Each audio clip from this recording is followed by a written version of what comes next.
for co-op owners out there and prospective co-op owners out there, there are tax benefits associated with owning a co-op, but there's also some limitations. I'm very surprised that I still get this question from not only the owners themselves or prospective owners, but the real estate brokers who should really know this. What is the deductibility of the co-op maintenance?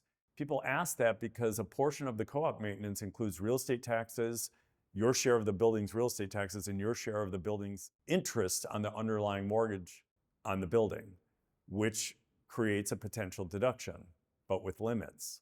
If you live and work in New York City, chances are your state and local income taxes from your salary or your wages eats up your state and local tax deduction, which has been $10,000 since 2017. It's now been increased to $40,000 for married couples starting in the tax year of 2025. However, that could still eat up your entire deduction, which also gets phased out depending on how much income you make. That leaves the real estate taxes associated with your co-op. If you're maxing out your deduction, which was $10,000, now $40,000, then none of your real estate taxes are deductible on your co-op because that's included in the definition of state and local taxes. Now, that wasn't always the case. Before 1986, you could deduct essentially everything, all of your income taxes, state and local taxes, your real estate taxes, interest on everything, including cars and credit cards, if you can believe that. But then came the 1986 Tax Act, which started limiting the deduction of some of these items, including interest on credit cards and automobiles.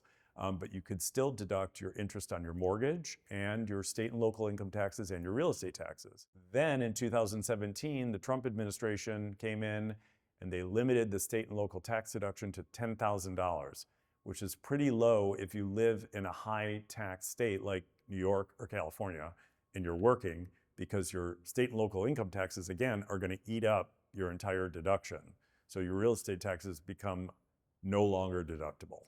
But the good news is that the deduction limit has now been raised to $40,000 starting in 2025. There are some limitations associated with that based upon your income, whether you're married, filing jointly, or single, filing separately. But the new cap is $40,000. Good news for people that live in the high tax states like New York and California. So meanwhile, there's lots of arguments about whether everything should be equal. People should be able to get the same benefits for state and local income taxes and the deduction associated with that.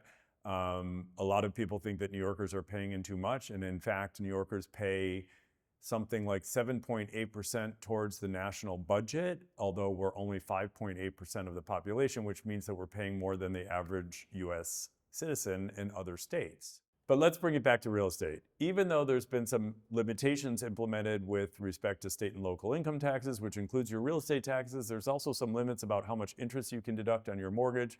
There's still tremendous perks to owning real estate. First of all, you're paying equity into your own investment.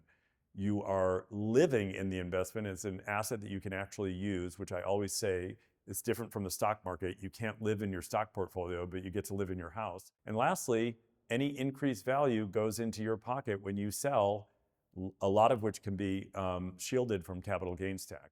So there's tons of benefits associated with owning real estate aside from the tax benefits, but it's all part of the American dream and something that everybody should strive for.